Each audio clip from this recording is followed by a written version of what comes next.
Assalamualaikum warahmatullahi wabarakatuh. Bismillahirrahmanirrahim. Halo anak-anak, apa kabar semuanya? Semoga kalian diberi kesehatan dan kekuatan agar bisa belajar dengan semangat. Nah, kemarin kita sudah belajar tentang materi sejarah turunnya Al-Quran dan penulisannya. Sekarang kita belajar tentang bukti otentik Al-Quran. Allah berfirman, A'udzubillahi minasyaitonirrajim. Bismillahirrahmanirrahim. Wa ma kana hadzal Qur'anu an yuftar min dunillahi walakin tasdiqal ladzi bayyana yadayhi wa tafsilal kitab bila raiba fihi min rabbil alamin, yang artinya, dan tidak mungkin Al-Quran dibuat-buat oleh selain Allah, tetapi Al-Quran membenarkan kitab-kitab yang sebelumnya dan menjelaskan hukum-hukum yang ditetapkannya. Tidak ada keraguan di dalamnya, diturunkan dari Tuhan selain seluruh alam. Quran Surah Yusuf surah ke-10 dan ayat 37. Yang pertama, kita membahas tentang memahami keotentikan Al-Quran. Al-Quran merupakan mukjizat. Menurut Ki Hajar Munawar Khalil menjelaskan bahwa mukjizat menurut istilah ahli agama ialah kecerdikan pahlawan dan kekuatan musuh karena keadaannya sangat menyalahi adat kebiasaan yang telah datang. Izul Quran ialah menetapkan kelemahan manusia baik secara terpisah, individual atau berkelompok untuk mendatangkan semisalnya.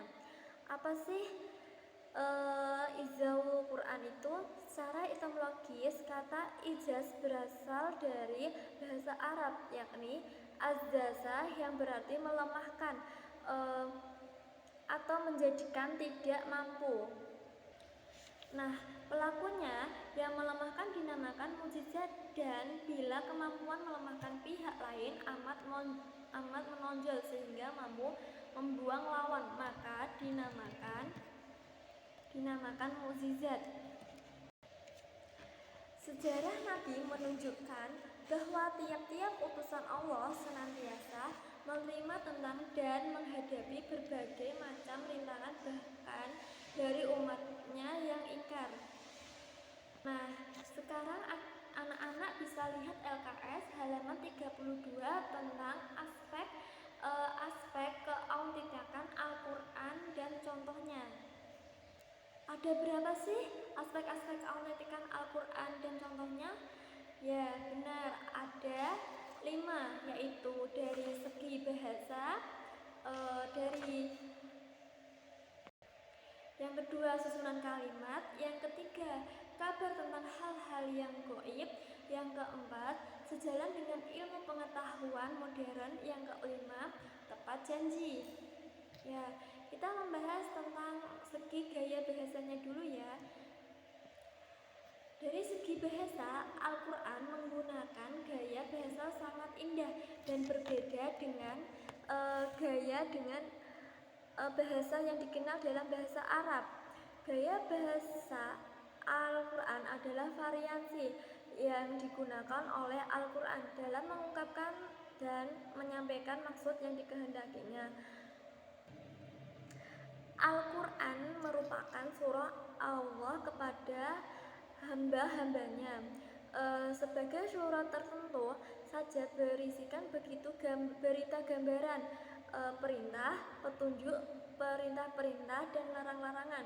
Bahasa Al-Quran tidak hanya memperhatikan gagasan yang disampaikan, akan tetapi juga memperhatikan manusia dan dunianya. Al-Quran mempunyai gaya bahasa tersendiri dalam menyampaikan isi atau maksud yang dihendakinya, yang disesuaikan dengan kondisi psikologi, alam, sosial, dan politik bangsa Arab.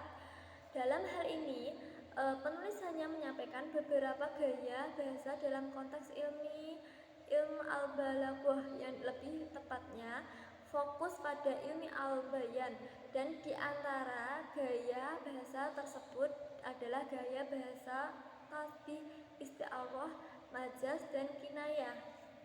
Nah, selanjutnya yang kedua, segi susunan kalimat uslub.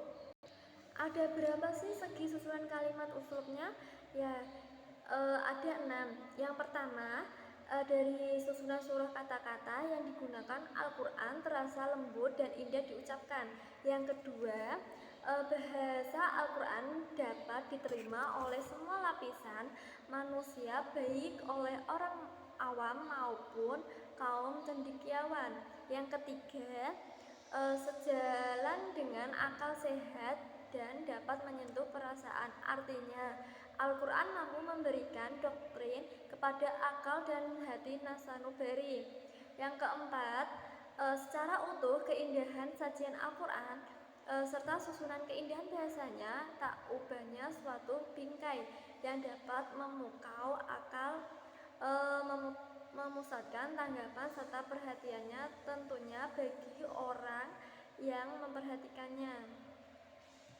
Yang kelima, kaya akan ragam kata yang digunakan Al-Quran sehingga memancarkan keindahan bahasa dan keluasan maknanya. Yang terakhir, yaitu susunan Al-Quran mudah dipahami oleh semua lapisan masyarakat hanya dengan melihat segi yang tersuratnya saja. Oke, contoh yang pertama, keseimbangan penggunaan kata-kata. Dalam halaman 33 bisa disimak ya. Dalam Al-Quran terlihat pula keseimbangan kata-kata yang digunakan secara simetris. Misalnya, kata al-hayat berjumlah 145 kali sama dengan kata al-mautu yang berjumlah 145 kali. Yang kedua, kata dari ad-dunya berjumlah 115 kali sama dengan kata al-akhirah yang berjumlah 115 kali juga. Dan selanjutnya, dari halaman 34, yang kedua, misteri angka 19. Pada sisi lain dapat dilihat pula kerapihan penyusunan kata-kata itu pada angka 19, yakni jumlah huruf yang terdapat pada kalimat basmalah. Kalimat Bismillahirrahmanirrahim terdiri dari 19 huruf dan setiap katanya terulang 19 kali dalam surah Al-Quran atau beberapa kali kelipatan angka 19 dengan penjelasan sebagai berikut. Kata ismi berulang 19 kali di dalam Al-Quran. Kata Allah berulang dari 2698 kali, itu berarti 19 kali 142. Kata Ar-Rahman berulang dari 57 kali, itu berarti 19 kali 13. Yang keempat, kata Ar-Rahim berulang dari 144 kali, itu berarti 19 kali 6. Nah, selanjutnya Nabi Muhammad SAW menjelaskan kepada bangsa Arab untuk membuat semisal Al-Quran Al-Karim, di mana bangsa Arab pada saat itu telah mencapai puncak kemajuan kesusastraan. Namun demikian, fakta menunjukkan tidak adanya satupun para penyair dan sastrawan yang mampu membuat walau satu surat yang terpendek dari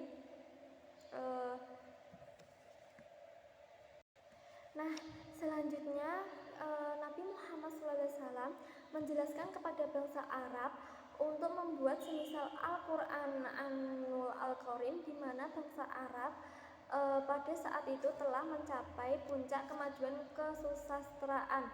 Namun demikian, pada saat itu telah mencapai puncak kemajuan kesusastraan, satupun para penyair dan sastrawan yang mampu membuat walau satu surat yang terpendek dari Al-Quran. Sebagaimana penjelasan berikut ini. Yang pertama, tantangan pada manusia dan jin untuk membuat semisal Al-Quran dalam gaya bahasa yang umum yang dapat dijangkau oleh mereka dengan tolong-menolong sama mereka. Terdapat surah Al-Isra ayat 88. Yang kedua, kemudian turun dengan mendatangkan dengan 10 surah seperti Al-Quran. Hal ini dijelaskan pada firman Allah yang artinya, bahkan mereka mengatakan Muhammad telah membuat Al-Quran. Katakanlah kalau demikian, maka datanglah 10 surat-surat yang kamu sanggup memanggilnya selain Allah, jika kamu orang-orang yang benar. Jika mereka kamu seru itu tidak menerima seruanmu, ajakanmu itu, maka ketahuilah sesungguhnya Al-Quran itu diturunkan dengan ilmu Allah dan bahwasanya tidak ada Tuhan selain Dia. Maka maukah kamu berserah diri kepada Allah? Surah Al-Hud ayat 13-14. Lalu turun lagi dengan untuk mendatangkan dengan satu surah saja, semisal dengan Al-Quran sebagaimana firman-Nya, yang artinya, atau patutkah mereka mengatakan Muhammad membuat-buatnya? Katakanlah kalau benar yang kamu katakan itu, maka cobalah datanglah sebuah surat seumpamanya dan panggillah siapa-siapa yang dapat kamu panggil untuk membuatnya selain Allah. Jika kamu orang-orang yang benar. Quran terdapat dari surah Yunus ayat 38. Nah, selanjutnya yang ketiga, tentang kabar hal-hal yang gaib.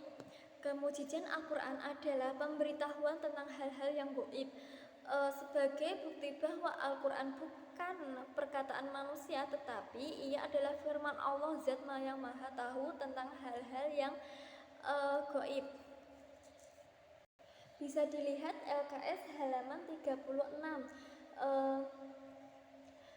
Salah satu berita gaib itu adalah kabar perang tentang yang akan terjadi antara kerajaan Romawi dan kekaisaran Persia yang akan dimenangkan oleh pihak Romawi. Hal itu dinyatakan dalam surah Al-Rum ayat 1-5. Nah, selanjutnya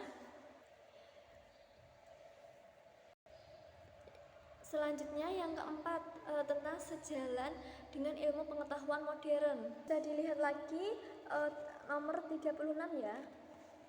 Oke, mukjizat Al-Quran adalah beberapa petunjuk yang rinci mengenai dasar-dasar ilmu pengetahuan yang dikemukakan di dalamnya sebelum diketemukan oleh para pakar ilmu pengetahuan modern.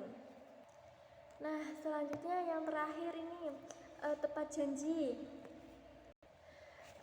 Dari segi yang lain, kemujizatan Al-Quran adalah akurasi dan ketepatan segala hal yang dijanjikan Allah dalam Al-Quran, tidak meleset sedikit pun. Nah, demikian dari penjelasan dari saya.